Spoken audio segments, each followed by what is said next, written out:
So this is the liberal explanation for why the IMF imposes these conditions. The IMF says clearly the government has had too much interference in the economy. No wonder these countries experience a financial crisis. There's too much government spending. There's too many trade barriers. The companies have become less competitive over time. No wonder this country has a large current account deficit. So the IMF would say it's not a surprise that the country would have a financial crisis. These conditions, the IMF would say, are only meant to put the country back on the right track, to get its economy working again, to make its economy competitive again in world markets, and to help that country prosper so that the global economy as a whole will prosper. So that's the embedded liberal sort of win-win approach the IMF has to this. But as I mentioned, structuralists will look at some of these conditions and have a very different take on this. The structuralists would look at these and they would say, wait a minute, why is the IMF imposing interest rates increases? Well, maybe that helps the big foreign banks make even more money, right? In a country that's having this stress, the IMF justifies the raised interest rates by saying, well, that'll help the country bring back foreign investment that has fled the country. But at the same time, that increases the profits, right, for the foreign banks. So that's why the IMF does it, the structuralists might say. It's because the IMF is driven by big corporate interests. The IMF does whatever the big corporations want, and the rich capitalist countries, which themselves are controlled by big corporations, that's what really drives the IMF's behavior. Trade liberalization. The IMF would say, well, the liberals say it's to make the companies more competitive, to make the country's economy more competitive in world markets. But the IMF would say, well, it's very interesting that this trade liberalization, the reduction of tariff barriers, makes it much easier for rich countries to export more of their products to that country. And so the IMF would say some of these conditions are meant just to help the rich countries and not to help the poorest countries. And that would be the structuralist take on this. And then, for example, look at this. Removing restrictions on foreign investment, especially foreign direct investment, the IMF says, well, that makes it easier for the country to get a capital account surplus, to balance out a current account deficit when the country has a balance of payments crisis. That's the IMF's embedded liberal explanation, but the structuralists would say, wait a minute, the IMF is doing that really to make it easier for rich countries, right? Especially big corporations in rich countries, which control the governments of those countries. The IMF is making it easier for those rich companies to go in and now buy up assets in a country that's in a crisis, right? Now, with that removal of restrictions on foreign direct investment, big corporations from the United States and from European countries can go in, swoop in, and buy up cheap assets and really take advantage of a country in this kind of situation. So the IMF would say, the structuralists would say, again, that's why the IMF imposes these conditions. And you could just go down the list, and each one, the structuralists would have an explanation that says the IMF is just being, motivated by big corporate interests which control the governments of the rich capitalist countries, and as we'll see in the next segment, control the voting power of the IMF executive board. And so that's how the IMF works. And so it's a completely different way of looking at the world and understanding how this works. Now, economic nationalists would also disagree with the liberal view of these conditions. The economic nationalists would say, well, it's not, this very narrow sense that the rich capitalist countries are being controlled by big corporations, and that's what drives everything the IMF does. Economic nationalists would say, well, the most powerful countries in the International IMF, in the IMF Executive Board, those are those rich capitalist countries, it's true, but what really is driving them is they want to promote their own national interests. And so these IMF conditions are not just, only to promote the narrow corporate interests of a few companies, but the broad national interest of, yes, the dominant countries, which happen to be rich countries.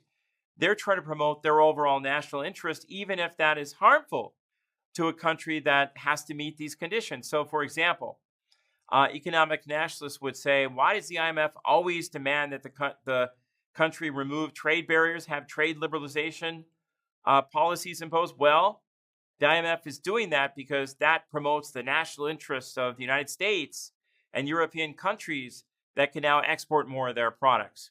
So it's similar in some ways to the structuralist view, but the argument here of the economic nationalists isn't that it's narrow corporate interests that drives the IMF. It's the broad national interests of the most powerful nations that have the most influence in the IMF.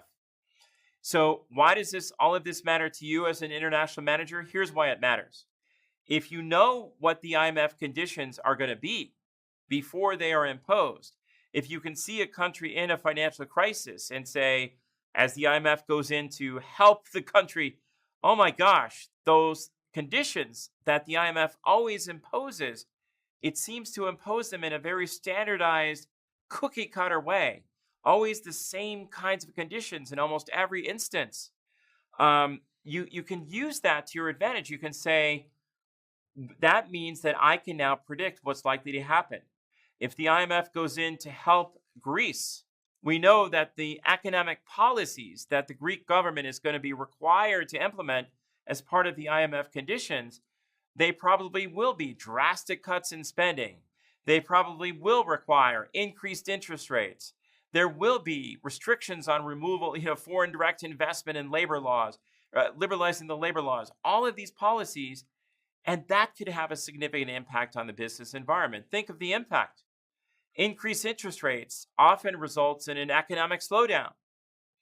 The IMF's response to that is, well, that's not our problem, right? It's the country that got into the mess. We're just trying to help them with this short-term fix, and that will stabilize the balance of payments. That's what we're trying to do. Yes, it does cause a downturn in the economy. It could even result in a recession. But that's okay. That probably means the country won't import so much, right? That'll reduce the current account deficit. So the IMF thinks about these things strictly, how do they affect the balance of payments? How does that affect the country's, overall stability, the stability of its exchange rates? How does that affect the global economy stability? That's the IMF's way of looking at these things. But think about this. This could have a significantly negative impact, at least in the short term, in many of these conditions. Drastic cuts in spending, increased interest rates, removal of trade restrictions. I mean, in the short term, that could result in a massive influx of cheap imports that could drive some domestic companies out of business. Removing foreign restrictions on foreign direct investment, that could mean foreign investors coming in and buying up cheap assets. So this could have a significant impact on some countries. And so it could often be a negative economic impact, at least in the short term. So that is something that you as an international manager need to be aware of, that these conditions, the impact they're likely to have on the country's economy often are negative. So at the minimum, it could help you prepare, understanding this trend and this development before it actually happens, anticipating this. Your ability to anticipate these things now is incredible, right? After you've taken this course, you can anticipate what's going to happen. Before the financial crisis in Greece, you could have predicted that. The IMF steps in to help Greece, and now you know what likely impact could result. There could be a severe economic recession. There could be dramatic increases in interest rates, which slows down economic activity. And that, if you're doing business in that country, you might want to phone headquarters and say, we're going to expect some, low sales for the next couple of quarters, right? So that's why that's very useful. It can help you develop a more effective strategy to deal with these things. It could even help you take advantage of opportunities. You could be one of those investors that decides to buy some cheap assets when a country has these kinds of crises. Whether you agree with what the IMF did or not, these are the kinds of things that happen. And the purpose of this course is to help prepare you, to help you understand what these things are likely to be and how they can occur, so you can develop a more effective strategy to manage these kinds of crises. So that was the purpose of this segment. Now we can move on to talk about weighted voting and how there are 3 views about the IMF's approach to that. That'll be the next segment.